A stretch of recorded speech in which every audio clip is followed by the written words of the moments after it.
জগৎ আর শিলা একটা ছোট ঘরে থাকত। জগৎ একটা ফ্যাক্টরিতে কাজ করত আর শিলা লোকেদের ঘরে বাসন ধোয়ার কাজ করত। তাদের একটা মেয়ে ছিল মীনাক্ষী, যে অনেক সুন্দর ছিল। যে কেউ মীনাক্ষীকে দেখত তার দিকে তাকিয়েই থাকত। একদিনের কথা, যখন মীনাক্ষী আর তার বান্ধবী পায়েল কলেজ থেকে ঘরে ফিরতে থাকে, রাস্তায় মীনাক্ষী একটা এয়ার হোস্টেসকে অটোতে বসতে দেখে। তাদের জীবন কত ভালো, রোজ নতুন জায়গায় ঘোরে। তুইও এয়ার হোস্টেস হয়ে যা, তারপর সারা বিশ্ব ঘুরে বেড়াবি। ওহ, আমি আর এয়ার হোস্টেস কোনোদিন হতে পারবো না। আরে কেন হতে পারবি না? কি অভাব আছে বলতো? দেখ কত সুন্দর আছিস। সারা কলেজে এমন কোনো সুন্দরী নেই। তাছাড়া তোর হাইট কত ভালো, তোর ইংরেজি এত ভালো যে সবাইকে ফেল করে দিস। আরে কিন্তু মা বাবা তো কোনোদিন রাজি হবে না। তাদেরকে রাজি হতে হবে। আর মানবে না কেন? একবার গিয়ে তাদের সাথে কথা বল। বাড়ি গিয়ে মীনাক্ষী নিজের মা বাবার সাথে কথা বলে। বিমানের নাম শুনেই তার বাবা ঘাবড়িয়ে যায়। এটাতে ঘাবড়িয়ে যাবার কি ব্যাপার? ভেবে দেখো, আমাদের মেয়ে যদি বিমানে ওড়ে তো আমাদের কত নাম হবে। এত ভালো কাপড় পরে যখন ঘর থেকে বাইরে যাবে, তো আমি গর্বিত হয়ে বলবো যে আমার মেয়ে এয়ার হোস্টেস আছে। মীনাক্ষীর মা রাজি হয়ে যায় আর তার বাবাও মেনে নেয়। এইটা দেখে মীনাক্ষী অনেক খুশি হয় আর এয়ার হোস্টেসের ব্যবস্থায় লেগে যায়। ও অনেক পরিশ্রম করে আর অবশেষে এয়ার হোস্টেসের ইন্টারভিউতে যায়। সে ইন্টারভিউটা ক্লিয়ার করে নেয় আর অবশেষে একটা এয়ার হোস্টেস হয়ে যায়। অবশেষে আমি এয়ার হোস্টেস হয়ে গেলাম। এবার যখন এই খবরটা মা বাবাকে দেব তো তারা অনেক খুশি হবে। মীনাক্ষী বেশ আনন্দে নিজের বাড়ি ফিরে যায় আর নিজের মা বাবাকে খবরটা দেয়। তার মা বাবা খবরটা পেয়ে অনেক খুশি হয়। 4 দিন পর মীনাক্ষী এয়ার হোস্টেসের ইউনিফর্ম পরে ভালো করে তৈরি হয়ে ঘর থেকে বেরোয়। আমার মেয়েকে দেখতে কত সুন্দর লাগছে না? আজকে তার বিমানে প্রথম দিন আছে। এবারও সারা বিশ্বে উড়বে। চলো, ভালোই হলো। অবশেষে তোমার মেয়ে তোমাকে এত গর্বিত করলো। এবার তো তোমার ঘরের অবস্থাও শুধরে যাবে। ঠিকই বলছো তুমি। এবার যেন সব ভালো হোক। মীনাক্ষী এয়ারপোর্টে পৌঁছয়। বিমানে যাবার তার প্রথম দিন থাকে। ও একটু নার্ভাস থাকে, কিন্তু মনে মনে অনেক খুশি থাকে। তার প্রথম দিন অনেক ভালো থাকে। ও হাসি খুশি বাড়ি ফিরে যায় আর নিজের মা বাবাকে বিমানের সম্বন্ধে সবকিছু বলে। দুজনই বেশ মন দিয়ে তার কথা শুনতে থাকে আর মনে মনে অনেক খুশি হয়। সব অনেক ভালো চলতে থাকে। এবার মীনাক্ষীর মাকে লোকেদের ঘরে গিয়ে বাসনও ধুতে হয় না। তাদের ঘরের অবস্থা অনেক ভালো হয়ে যায়। সব যেন এইভাবেই ভালো থাকুক আর ঈশ্বর নিজের কৃপা আমাদের উপরে রাখুক। মীনাক্ষী প্রার্থনা করে আর নিজের চাকরির জন্য বেরিয়ে যায়। সেদিন তার চাকরিতে যেতে অনেক দেরি হয়ে যায় আর তার উপরে বৃষ্টি আরম্ভ হয়ে যায়। হে ভগবান, এটা আবার কি? আমার কাছে একদম টাইম নেই, তাছাড়া অটোও পাচ্ছি না, আর এই বৃষ্টিটা শুরু হয়ে গেছে। অনেকক্ষণ অপেক্ষা করার পর মীনাক্ষী রাস্তার ওপারে একটা অটোওয়ালাকে দেখে। সেটা দেখে মীনাক্ষী জোরে তার দিকে ছুটে যায় আর পাশ থেকে আসতে থাকা ট্রাককে দেখে না। ট্রাকটা জোরে আসে আর মীনাক্ষীকে ধাক্কা মেরে চলে যায়। তার মাথা থেকে রক্ত বেরোতে লাগে আর কিছুক্ষণেই সে মারা যায়। এদিকে বিমানের টেক অফের সময় হয়, কিন্তু মীনাক্ষী কোথাও থাকে না। বিমান টেক অফ করে নেয়। সব ভালো চলতে থাকে। যাত্রীরা আরামে নিজের সিটে বসে থাকে। তখনই হঠাৎ বিমান নড়তে লাগে। সবাই ঘাবড়িয়ে যায়। তখনই হঠাৎ বিমানের নড়াচড়া বন্ধ হয়ে যায়। কিছুক্ষণে একটা এয়ার হোস্টেস আসে। একটা বাচ্চার মা তার পাশে বেশ আরামে চোখ বন্ধ করে ঘুমোতে থাকে। এয়ার হোস্টেস কিছুক্ষণের মধ্যেই একটা ডাইনিতে পরিণত হয়।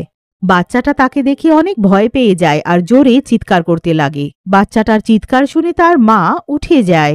বাচ্চাটাকে সামলে সে তাকে জিজ্ঞেস করে, কি হলো বিট্টু? কোনো দুঃস্বপ্ন দেখলে কি? মা, এই আন্টি ডাইনি। আমি দেখলাম এর মুখটা অনেক জঘন্য। ভয় পেয়ে গেছি।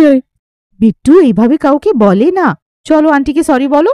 আরে কোনো ব্যাপার নয় ম্যাম, বাচ্চা হয়তো দুঃস্বপ্ন দেখেছে।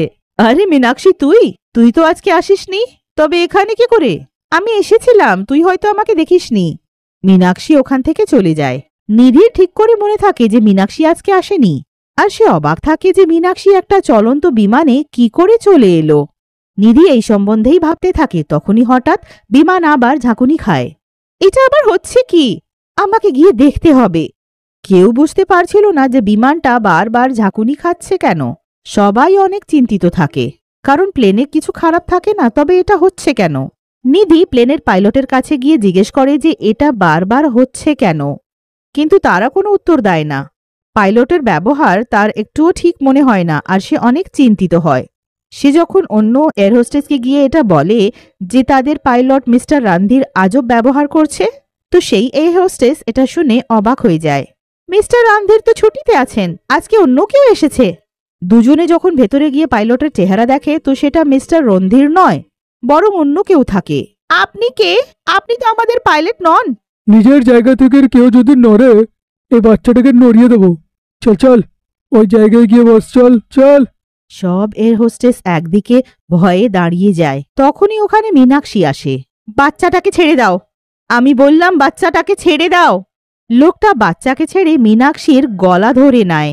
মীনাক্ষী রেগে নিজের চোখ লাল করে নেয় আর ধীরে ধীরে করে একটা ডাইনিতে পরিণত হয়। ডাইনিকে দেখে লোকটা ভয় পেয়ে যায়। ডাইনি লোকটার গলা ধরে নেয়। সব যাত্রীরা ডাইনিকে দেখে অনেক ঘাবড়িয়ে যায়। ডাইনি কোথা থেকে এলো রে? এবার বল তোর সাথে কি করি? তোকে এখানে মেরে ফেলি না বিমান থেকে ফেলে দি? তুই এতগুলো নিরীহ লোকেদেরকে মারতে চাস, আর যখন তোর পালা এলো তো বলছিস আমায় মেরো না? এটা কি করে হতে পারে? ডাইনি লোকটাকে জোরে ঘুষি মারে আর সে পাইলটের কাছে গিয়ে পড়ে যায়। আমি শুধু তোকে নয়, এই পাইলটটাকেও মেরে ফেলবো। তোমরা আমার হাত থেকে আর বাঁচবে না। পাইলট ডাইনিটাকে দেখে এত ঘাবড়িয়ে যায় যে তার হাত কাঁপতে লাগে, আর ও ভুল করে কোনো ভুল বোতাম টিপে দেয়। বোতামটা টেপার পর বিমান জোরে ঝাঁকুনি খেতে লাগে আর তার ব্যালেন্সটা খারাপ হয়ে যায়। যাত্রীরা সবাই ভয়ে চিৎকার করতে লাগে। এয়ার হোস্টেসরাও ঘাবড়িয়ে যায়, কিন্তু তারা যাত্রীদেরকে শান্ত হতে বলে। আপনারা প্লিজ শান্ত হন। দেখুন, আপনারা শান্ত হয়ে যান, আমরা আপনাদেরকে নিরাপদে নিয়ে যাব। এয়ার হোস্টেসের এত বলার সত্ত্বেও কোনো যাত্রী কিছু বুঝতে রাজি ছিল না। এদিকে পাইলটের কেবিনে একটা লোক আহত পড়ে থাকে, আর অন্যদিকে পাইলট একটা কোনো বড় ভুল করে থাকে। তাড়াতাড়ি প্লেনটাকে কোনো নিরাপদ জায়গায় ল্যান্ড করো। আমি কাউকে কিছু হতে দেব না, আমি এক্ষুনি কিছু করছি। প্লেন নিজের ব্যালেন্স হারায় আর দ্রুত একটা পাহাড়ের দিকে এগিয়ে যেতে থাকে। ডাইনির কাছে এবার সবাইকে বাঁচানোর শুধু একটাই উপায় থাকে। ও প্লেনের বাইরে গিয়ে তাকে নিজের হাতে তুলে নেয়। আমাকে নিজের পুরো শক্তি ব্যবহার করতে হবে, আমি এই নিরীহ লোকেদেরকে মরতে দিতে পারি না। ডাইনি এয়ার হোস্টেস নিজের পুরো শক্তি লাগিয়ে দেয় আর প্লেনটাকে অন্যদিকে ওড়ায়। কিছুক্ষণেই প্লেন আবার নিজের ব্যালেন্সে চলে আসে। ঈশ্বরের ধন্যবাদ, এবার আমাদের কিছু হবে না। নিধি তাড়াতাড়ি অ্যানাউন্সমেন্ট করে, দেখুন, পাহাড়ের সাথে আর বিমানের সংঘর্ষ হবে না, এবার সব নর্মাল আছে। আমরা কিছুক্ষণে একটা নিরাপদ জায়গায় ল্যান্ড করব। আপনারা সবাই শান্ত থাকুন আর নিজের সিট বেল্ট বন্ধ করুন, আমাদেরকে একজোট থাকতে হবে। কিছুক্ষণেই বিমান একটা নিরাপদ জায়গায় ল্যান্ড হয়। এয়ার হোস্টেস বিমানের দরজাটা খোলে আর সব যাত্রীরা এক এক করে বাইরে চলে আসে। সবার বেরিয়ে আসার পর এয়ার হোস্টেসরাও বেরিয়ে আসে। এবার সবাই ডাইনিকে খুঁজতে লাগে, কিন্তু তাকে কোথাও দেখা যায় না। তখনই কিছুক্ষণে হঠাৎ সে দুজন লোকটাকে গলা ধরে বাইরে নিয়ে আসে। আজকে তোমার কারণে এতগুলো যাত্রীদের প্রাণ বিপদে পড়ল, তোমরা এসব করলে কেন? এবার আমি তোমাদেরকে জ্যান্ত ছাড়ব না। দুজনে ডাইনির সামনে হাত জড়ো করে বসে যায় আর নিজের প্রাণের ভিক্ষা চায়। তুমি এটা কিভাবে করতে পারো? এখানে প্রত্যেক যাত্রী আমাদের দায়িত্ব। কিন্তু তুমি তো মীনাক্ষী, তো তুমি ডাইনি হয়ে গেলে কি করে? হ্যাঁ, আমি মীনাক্ষী আছি, আর আজকে আসার সময় একটা অ্যাক্সিডেন্টে মারা গেলাম। মৃত্যুর পরেও আমি বুঝতে পারিনি যে আমি মারা গেছি, আর আমি রোজকারের মতন জবে চলে এলাম। কিন্তু এই বাচ্চাটা যখন আমাকে ডাইনি বলল তো আমি অবাক হলাম, আর আমায় সব মনে পড়ে গেল। আর যখন নিজেকে ওয়াশরুমে আয়নায় দেখলাম তখন বুঝে গেলাম যে আমি মারা গেছি। এইটা শুনে নিধি আর দীপিকা আহত হয়। মীনাক্ষীর মৃত্যুর তাদের অনেক দুঃখ হয়। বাকি যাত্রীরাও মীনাক্ষীর জন্য অনেক দুঃখিত হয়। আমরা তোমাকে নিয়ে গর্বিত, মৃত্যুর পরেও তুমি নিজের কর্তব্য করলে। ডাইনি হওয়ার সত্ত্বেও তোমার মনে ছিল যে তুমি একজন এয়ার হোস্টেস, আর তোমার দায়িত্ব কি? তোমাদের ওর কাছে শিক্ষা নেওয়া উচিত, তবে গিয়ে কোনো ভালো পাইলট হবে। নিজের কর্মের জন্য পাইলট সবার কাছে ক্ষমা চায় আর নিজের কাজের জন্য দুঃখ প্রকাশ করে। ও সবাইকে নির্বিঘ্নে এয়ারপোর্টে পৌঁছে দেয়। আর তারপরেও সেই ডাইনি এয়ার হোস্টেস যাত্রীদের সাহায্যের জন্য চিরকাল সেই এয়ারপোর্টেই থাকে।